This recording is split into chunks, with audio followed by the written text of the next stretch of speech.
हम लोगों ने उसमें कहा कि महिलाओं को आरक्षण मिलना चाहिए, लेकिन अगर उसमें हम लोगों ने यह उदाहरण दे दिया कि आज की तारीख में 39 एमपीज महिलाएं हैं और उसमें मात्र 4 ओबीसी की हैं, अगर हम लोगों ने कह दिया कि इसके लिए आप ओबीसी का भी उसमें एक प्रोविजन कर दीजिए, आरक्षण के अंदर आरक्षण, तो क्या अन्याय हो जाएगा?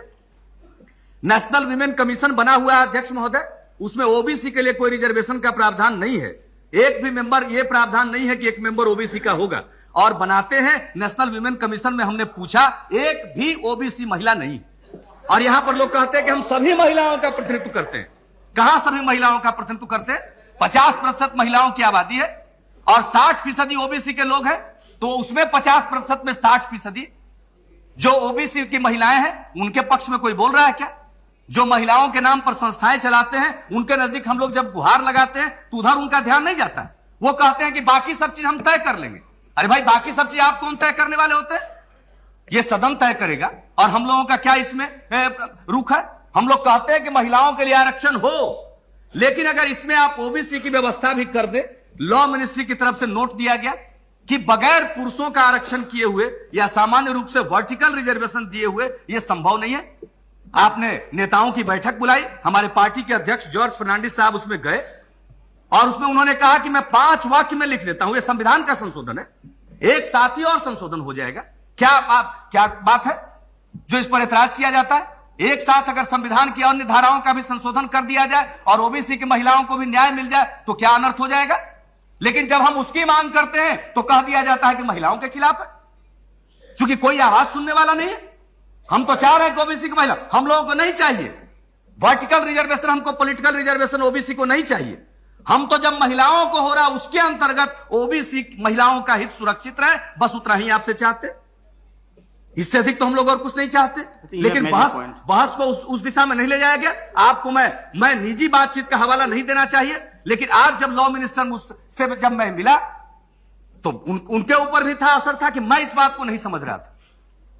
उनके मन में भी था कि शायद हम लोग संपूर्ण इस लोकसभा में रिजर्वेशन चाह रहे हैं कि ओबीसी को रिजर्वेशन मिल जाए। नहीं अध्यक्ष महोदय, हम तो जो रिजर्वेशन आप दे रहे हैं उसके अंदर जो पिछड़े वर्ग की महिलाएं हैं उसका भी स्थान आरक्षित करना चाहते हैं। कहीं ऐसा ना हो कि उसके लिए दरवाजा बंद हो जाए और मुझको बोलने के लिए ना कहा जाए टिकट कितने लोग में कैसे लोगों को मिलेगा। Please conclude now. जो आगे रहेंगी, अध्यक्ष महोदय मैं अपनी बात समाप्त कर रहा हूं, जो महिलाएं आगे रहेंगी उन्हीं को टिकट मिलेगा। पिछड़े वर्ग की महिलाओं को अगर आरक्षण के अंदर आरक्षण हम नहीं देंगे तो उनको स्थान नहीं मिल सकता है। हमारी फरियाद बस इतनी है और यही आपसे निवेदन है कि इस पर और चर्चा कर लिया जाए। विवादित मुद्दों को हल करने का यह तरीका नहीं होता है कि पंच का फैसला मानेंगे लेकिन खूंटा यही गाड़ेंगे। नियम कानून का हवाला दे दीजिए कि सिलेक्ट कमेटी में चला गया, नेताओं की बैठक में हो गया। अरे विवादित मुद्दे का समाधान क्या दिल खोल करके करने का प्रयास हुआ है? नहीं हुआ है, हमारा आरोप है। और इस पर एक पर्दा डाल करके पूरे देश में संकेत देने की कोशिश हो रही है कि जो ओबीसी महिलाओं के लिए उसकी आरक्षण के अंदर आरक्षण की मांग कर रहा है, इसका मतलब महिलाओं का विरोधी है। हम इस बात को सदन में साफ करना चाहते हैं कि हम लोग जो इसकी मांग करते हैं, हम महिलाओं के आरक्षण के विरोधी नहीं है। हम महिलाओं का आरक्षण चाहते हैं और कहा जाएगा कि आज इसको एज इट इज पास होने दीजिए और बाद में ओबीसी की महिलाओं का समावेश कर दिया जाएगा। अध्यक्ष महोदय, इस धोखे में आने वाले हम लोग नहीं। मंडल कमीशन की रिपोर्ट लागू हुई और पूरे देश में जो आग लगी उसको हम लोग देख चुके हैं। क्या कभी फिर पिछड़े वर्ग की महिलाओं के लिए अलग से व्यवस्था होगी तो इस देश में आग नहीं लगेगी? सारे दूसरे सवाल पीछे चले जाएंगे और इसी सवाल पर पूरे देश में एक भूचाल मच जाएगा। इसलिए हम लोग चाहते हैं कि एक साथ कर दीजिए ताकि एक समझदारी हो कि कोई ऐसी बात नहीं की गई जिसमें हम लोग समाज को डिवाइड करना चाहते हैं। और अंत में एक बात मैं कहना चाहता हूं, यह क्रांतिकारी विधेयक है।